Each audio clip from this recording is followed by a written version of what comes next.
Tes. Assalamualaikum warahmatullahi wabarakatuh. Selamat siang dan salam sejahtera. Baiklah, untuk kesempatan kali ini saya akan membahas tentang cara pengisian purchase order atau surat pesanan barang. Jadi langsung saja kita simak dari kasus berikut ini. Pada tanggal 20 Oktober 2020, toko ABC menerima pesanan pembelian barang dari Pak Tono yang beralamat di Jalan Pramuka nomor 4, Pontianak. Pemesanan tersebut dibayar secara tunai dengan rincian sebagai berikut.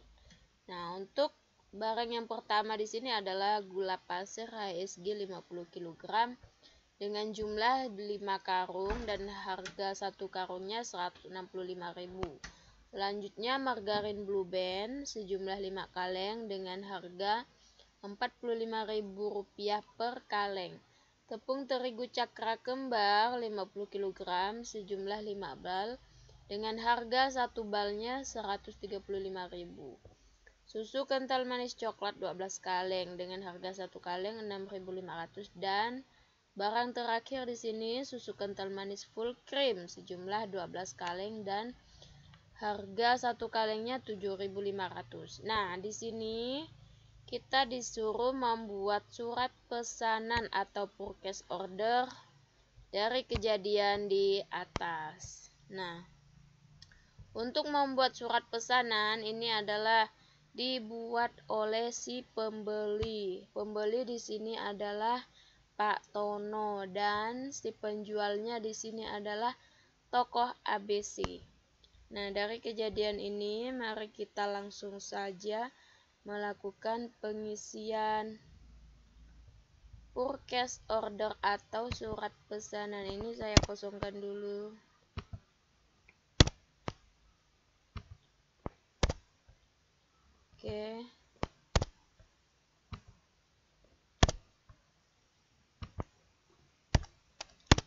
Oke, jadi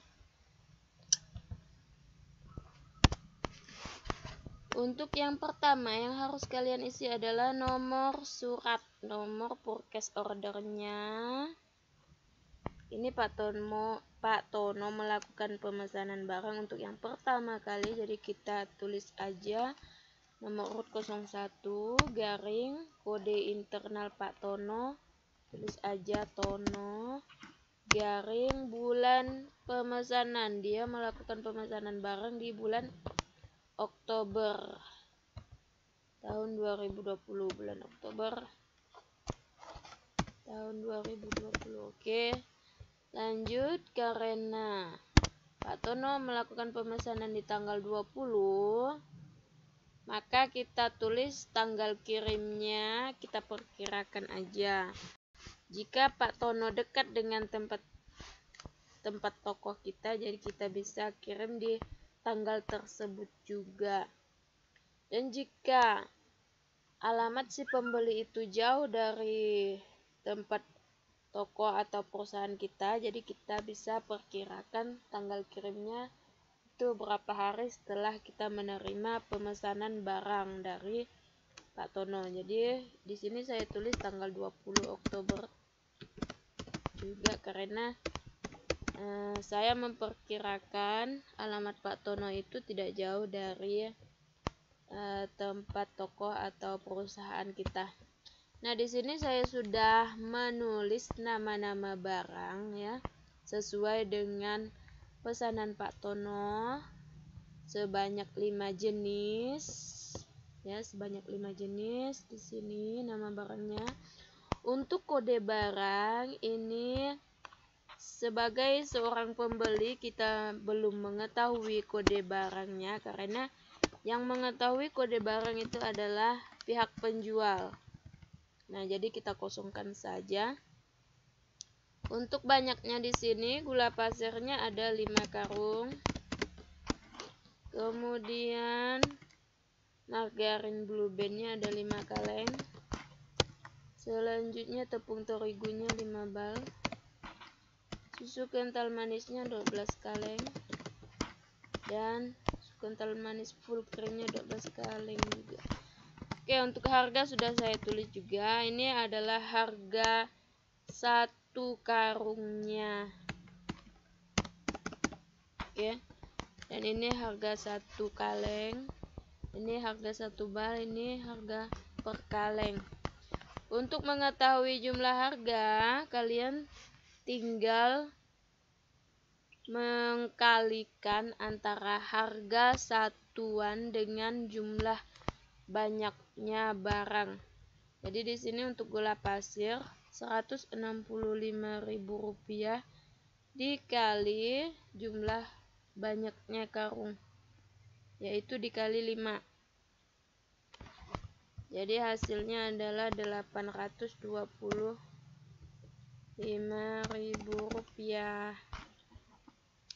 Oke, untuk barang yang kedua juga sama. 45.000 dikali 5 kaleng. Hasilnya Rp225.000. Oke, barang yang ketiga juga sama. Cara mendapatkan jumlah harga 135.000 dikali 5 dapat Rp675.000. Selanjutnya 6.500 dikali 12 Rp78.000. Selanjutnya 7.500 dikali 12 kaleng Rp90.000. Nah, ini adalah jumlah harga dari setiap jenis barang. Kemudian selanjutnya ada kolom DPP. DPP ini adalah dasar pengenaan pajak. Nah, karena di sini si penjual, anggaplah si penjual ini menetapkan DPP, ada PPN, pajak pertambahan nilai, di mana pajak pertambahan nilai di sini adalah 10%.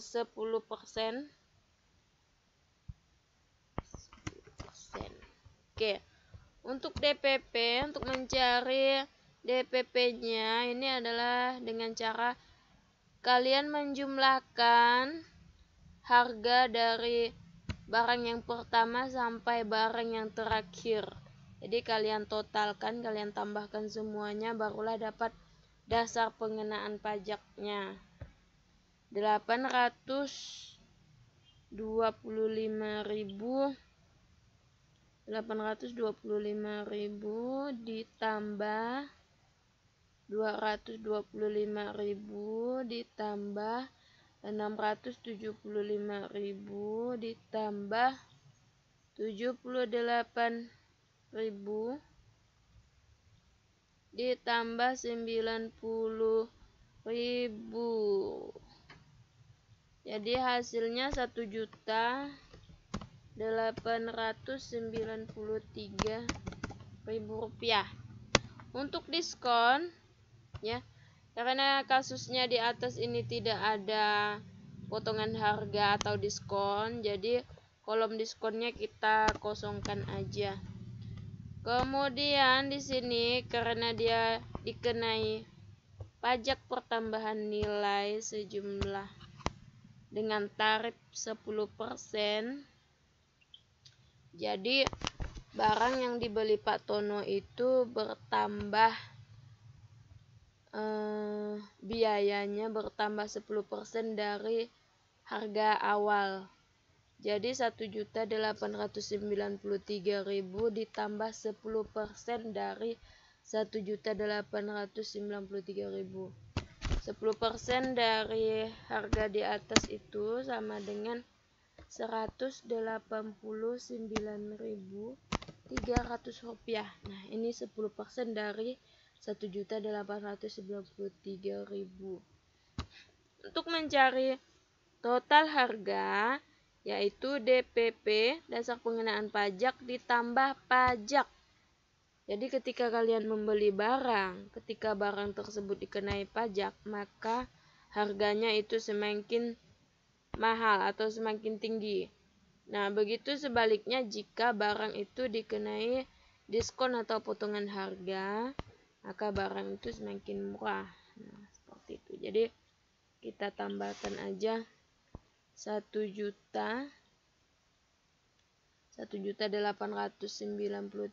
ditambah pajaknya 189.300.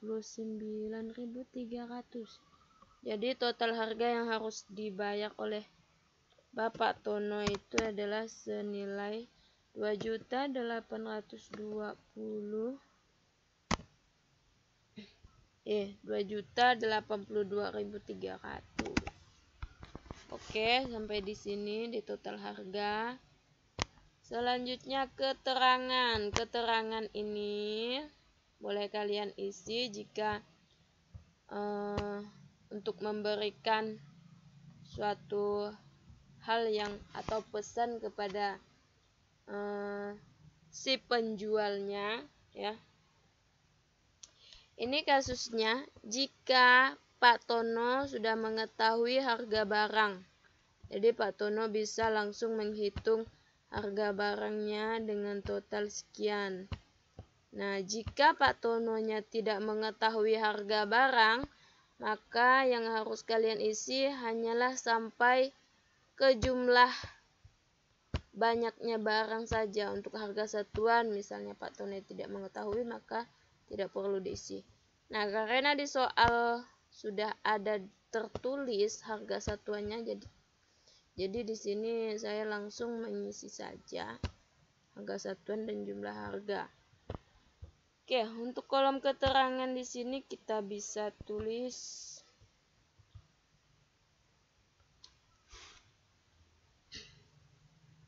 pengiriman barang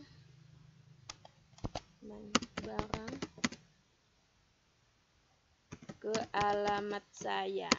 Nah, ini pesan dari Pak Tono. Pembayaran secara tunai. COD aja. COD ini maksudnya cash on delivery.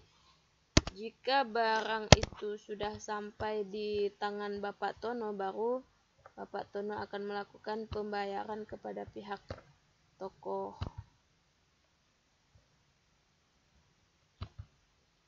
Atau secara tunai. Oke, di sini pemesannya. Pemesan kita tulis Bapak Tono. Selanjutnya pemasok di sini atau penjualnya toko ABC. Oke. Nah, setelah ini tidak ada lagi yang perlu kita isi. Jadi seperti inilah cara mengisi format dari purchase order atau surat pesanan. Oke, untuk pembahasan kali ini saya cukupkan sampai di sini. Assalamualaikum warahmatullahi wabarakatuh. Selamat siang.